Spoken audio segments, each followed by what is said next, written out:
That's the biggest mistake we made, was a prediction that we could transform our productivity.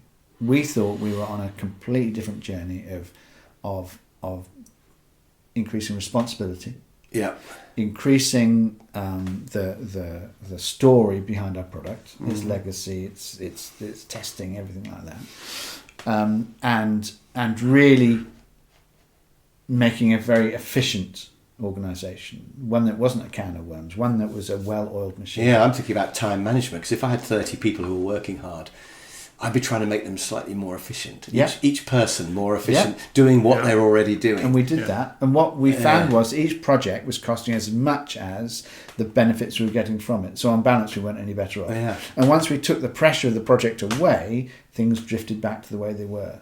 And that gave us the clue that actually something else was going on in our organisation, which was nothing to do with the techniques and operational parameters. It was all down to the rules that we'd put around people that they were adapting to.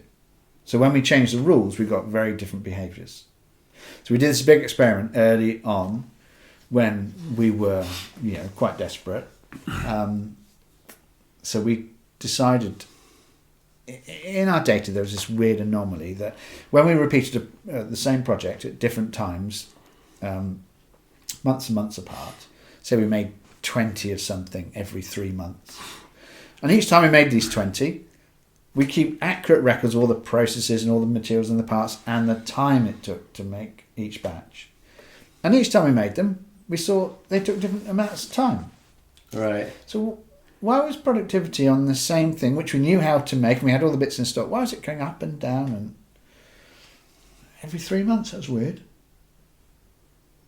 And then it turned out that obviously it was down to the context of each build. So perhaps it was squeezed into a busy period, or perhaps there was a quiet period. And it started to become clear that our productivity was changing depending upon the overall workload. So when they were busy, they worked faster. And when they were quiet, they worked slower. And I don't think anybody in the entire organisation perceived this. It was just a moment of, it makes sense though once you say it, doesn't it? But they worked slower for other reasons. They worked slower because Christmas was coming and the summer holidays were coming and there was a need for money and they wanted overtime and they worked slower. They obviously need tighter management, don't they? Somebody standing over them, monitoring them. Yeah, and that's of course where you immediately leap to that, don't we? So, more control.